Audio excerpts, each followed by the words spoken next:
Carlos Castaneda est un des auteurs les plus polémiques dans le monde de l'anthropologie, duquel je suis diplômé. J'ai lu euh, des livres entiers de compilations d'auteurs de critiques parce que c'était comme un... Tu sais, il s'est fait enlever son doctorat, il s'est fait considérer par la communauté entière comme un menteur, etc. Mais je ne suis pas d'accord. Et c'est peut-être une des raisons pour laquelle j'ai eu de la misère à monter dans les hiérarchies de l'anthropologie, parce que comme tout domaine universitaire, c'est politique. Et je trouve que l'argument valait pas de la merde, surtout d'un point de vue anthropologique. Je vais vous donner un des exemples d'un argument. À un moment donné, Don Juan, le sorcier qui guide Carlos Castaneda dans ses initiations, lui dit que tous les maîtres de sa tradition ont utilisé des drogues pour assouplir le point de vue sur le réel de façon à leur présenter la possibilité d'autres points de vue, puis éventuellement abandonner les drogues, etc. Et donc ça, pour une des personnes, ça fait pas de sens qu'il ait utilisé une drogue qui soit pas indigène au Mexique. Pour moi, ça c'est aussi stupide comme argument que de dire ça fait pas de sens que les Italiens utilisent de la tomate dans leur cuisine traditionnelle, parce que ça peut pas être traditionnel si ça fait pas plus de 500 ans. Parce que la tomate vient d'Amérique, pas d'Europe. C'est des arguments qui veulent pas de la merde. Puis il y en a plein comme ça. Puis là, vous allez me dire, ouais, mais là, est-ce que Don Juan a dit que tous les maîtres avaient utilisé cette drogue-là? Non, justement, il parlait des drogues en général. Puis il y a certaines drogues qu'il a utilisées qui sont plus récentes. Il n'y a pas de... Anyway. Mais Castaneda comment dire, très polémique du point de vue anthropologique, mais sa pertinence est assez différente. Je dirais, il y a bien des gens qui considèrent que c'est le père du nouvel âge. Je dirais qu'il y a deux grandes écoles de pensée par rapport à qui sont les parents du nouvel âge. Il y a Carlos Castaneda, plus récent, qui a vraiment créé un envolé, là, tu sais, comme les Peace and Love, puis tout ça, très influencé par Carlos Castaneda.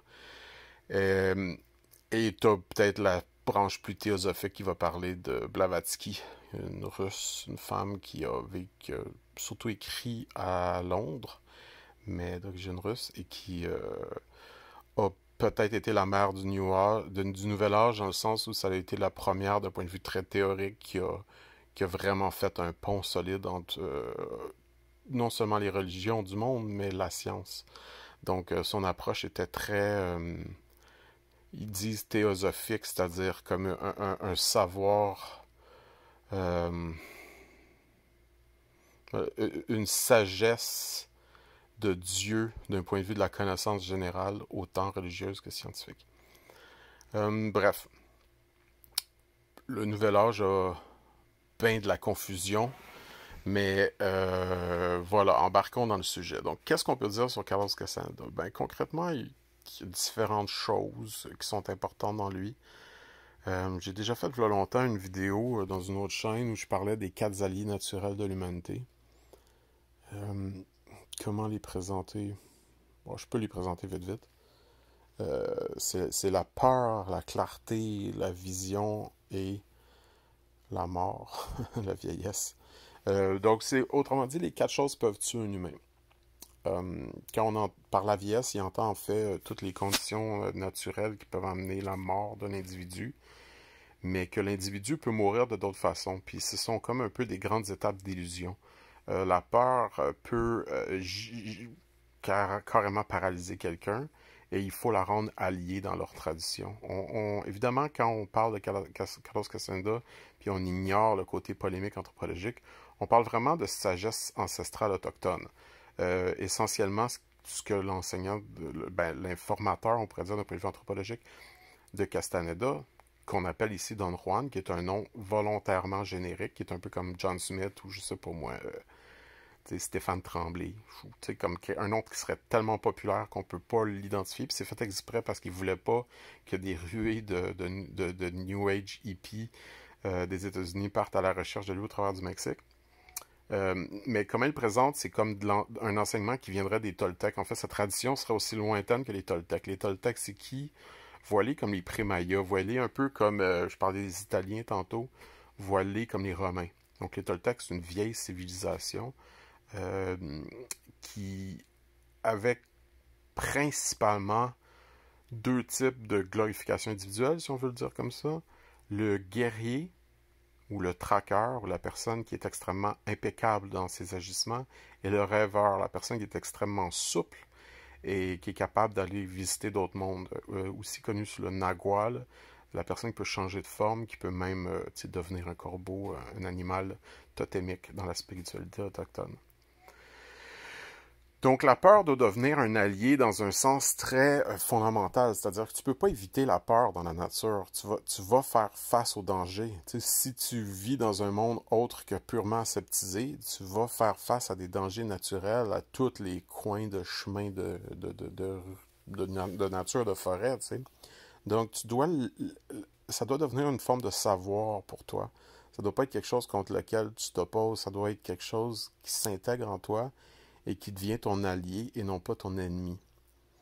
La clarté, c'est un peu la même affaire, c'est-à-dire que d'emblée, on le voit comme un allié. Quand tu as une image claire dans ta tête, quand tu penses comprendre, c'est quelque chose qu'on considère naturellement comme bien, mais qui peut être très illusoire et qui peut nous emmener dans des fausses pistes. Je pense qu'on le voit beaucoup en ce moment avec les anti-masques, puis les anti-vaccins, puis tout ça. Ils ont une impression de comprendre quelque chose, mais en fait, sont complètement dans l'erreur. Et cette clarté-là est un grand danger parce qu'elle peut amener énormément d'arrogance et amener la personne à croire, comprendre énormément de choses, puis finalement faillir.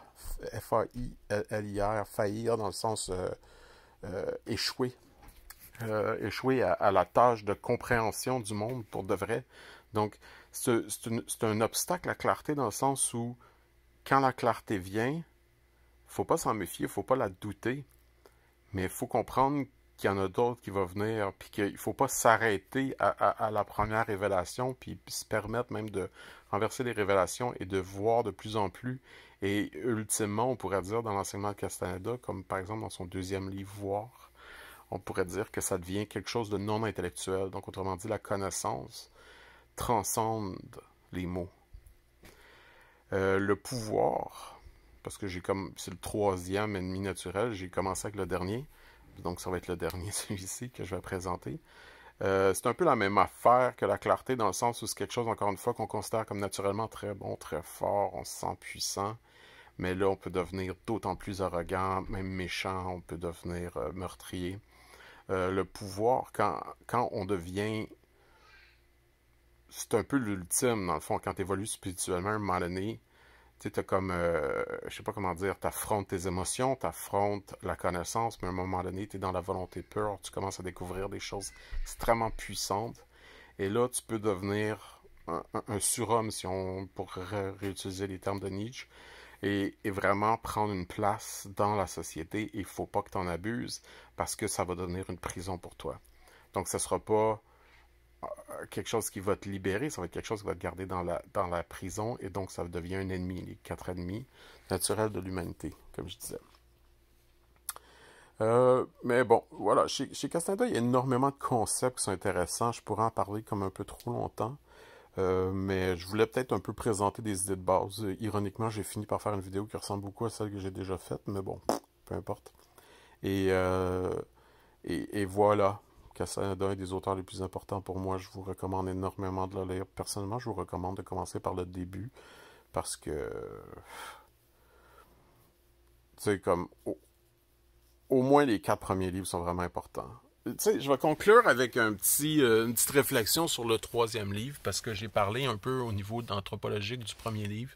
J'ai parlé un peu du voir, 2e livre, je pense que c'est là-dedans qu'il parle des ennemis ou c'est peut-être dans le 1er livre, mais peu importe. Dans le 3e livre, il amène 3 concepts super importants, puis je trouve qu'ils sont vraiment importants à saisir. 4e livre, il est trop complexe, là. Je vous recommande de lire au moins les 4 premiers livres, puis ce sera à vous après de voir si vous voulez continuer. Mais le 3e livre, il y a quelque chose de très important. Il parle d'effacer l'histoire personnelle, d'effacer l'importance personnelle. Et voyons, c'est quoi le 3e? Peu importe. Commençons avec ces deux-là. Qu'on va résumer en 1. C'est l'importance personnelle. Puis l'importance personnelle, elle est liée à l'histoire personnelle. Autrement dit, on se trouve important en fonction de l'histoire qu'on se raconte de nous-mêmes. C'est un peu la notion du dialogue intérieur. C'est un peu la notion de on existe en tant qu'égaux parce qu'on se raconte à nous-mêmes qu'on est qui on est. Et donc, c'est une invitation, après, dans le deuxième livre, d'avoir découvert le voir et la connaissance transcendante aux mots. C'est une invitation à se découvrir soi-même au-delà des mots, justement, au-delà de l'histoire qu'on se donne, au-delà de... C'est pas juste dire, tu sais, c'est pas comme si je me répétais constamment mon nom dans ma tête, mais c'est que j'existe en fonction de mes relations, puis en fonction du regard des autres, puis en fonction de toute l'histoire qui me définit, et donc je deviens prisonnier de cette histoire-là. Donc la liberté, pour eux, est pas comme un message politique, ou comme dirait Falardeau, une marque de yogourt, mais pour eux, la liberté est quelque chose de très fondamental dans l'esprit, où tu deviens libre des prisons que tu as toi-même établi. Tu sais. Je vais arrêter là.